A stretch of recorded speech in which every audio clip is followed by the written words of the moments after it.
அவங்க வீரா ஐட்ட இல்ல? ஆமாமா. போன வருஷம் பூத்திருவிழாவுக்கு வந்தப்போ நான் மாத்தா முகத்துல முழிக்க மாட்டேன்னு சொல்லிட்டு போனவங்க அவங்க கூட வந்திருக்காங்களே. அது ஒண்ணும் இல்ல, செவலப்பட்டியில சடங்குக்கு வந்திருந்தாங்க. பழசையெல்லாம் மறந்துட்டு நம்மள பாத்துட்டு போன்னு வந்திருக்காங்க. இல்ல மாமா, இங்க என்னமோ விசேஷம் நடக்க போகுது, அதுக்காக வந்திருக்காங்க. அதெல்லாம் ஒண்ணு இல்ல பாப்பா, சும்மா தான் வந்திருக்காங்க. இல்ல அத்தா, நீங்க எல்லாரும் சேர்ந்து என்கிட்ட என்னமோ மறைக்கிறீங்க. இல்ல பாப்பா, இந்த வீட்டுல உனக்கு தெரியாம என்ன விசேஷமா நடக்கும்? நான் சொல்லட்டுமா மாமா?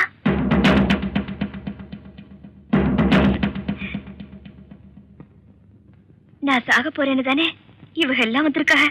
பாப்பா, எனக்கு தெரியும் மாமா.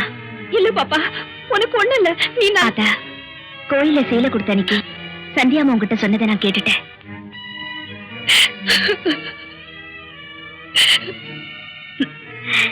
என் சாவு எனக்கு தெரியக்கூடாதுன்னு நீங்க எல்லாம் ஆசைப்படுறத நான் தெரிஞ்சுக்கிட்டேன். உங்க மனசு நோக கூடாதுன்னுதா நானும் தெரியாத மாதிரியே நடந்துக்கிட்டேன். அப்படியெல்லாம் பேசாதமா. இல்ல மாமா. மாமா, நீங்க ஆசைப்பட்ட மாதிரியே சந்தியாமாவை கல்யாணம் பண்ணிக்கணும். இப்ப அதெல்லாம் எதுக்குமா? உனக்கு ஒண்ணும் வராது மாமா. ஆத்தா, அப்ப ஏன் எல்லாரும் அழுகுறீங்க? எனக்காக நீங்க யாரும் அழுகப்படாது. நான் அழுகுறேன்னு பாத்தீங்கன்னா நான் ரொம்ப சந்தோஷமா இருக்கேன். பிறந்தப்போ அப்ப ஆத்தா தெரியாத அனாதையா பிறந்த. ஆனா போறப்போ என் ஆத்தா, என் அப்பு, என் மாமா இத்தனை சொந்தத்தையும் சம்பாரிச்சுட்டு போற பாத்தீங்களா? மாமா, நீங்க அழுவப்படாது. மாமா, நீங்க எவ்வளவு நல்லவங்க. உங்ககிட்ட நான் சாக போறத சொல்லி ஏமாத்தி தாலி கட்டி வச்சுட்டேன்ல. பாப்பா, அதையில ஏமா இப்ப பேசிக்கிட்டு? இல்ல மாமா, இது திருட்டு தாலி. இத கட்டின உங்க கையாலே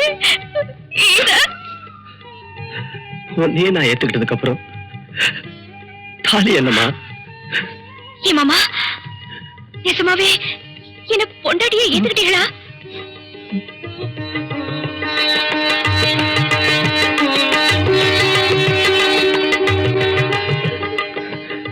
சத்தியமா ஏத்துக்கிட்டமா?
சந்தியா, இந்த 4-5 வாரத்துல பாப்பா என் மனசுல சிலையா பதிஞ்சிட்டா.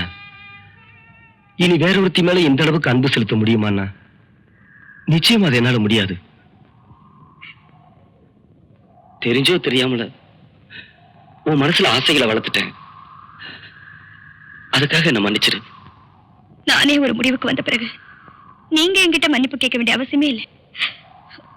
அங்க பாருங்க, உங்க நினைவோட நான் இந்த ஊரை விட்டு போறேன். எத்தனையோ நாளா குங்குமம் வச்சுக்கிறேன். ஆனா நாளையில இருந்து நான் வச்சுக்கிறப்போ அதுக்கு ஒரு அர்த்தம் இருக்கும்.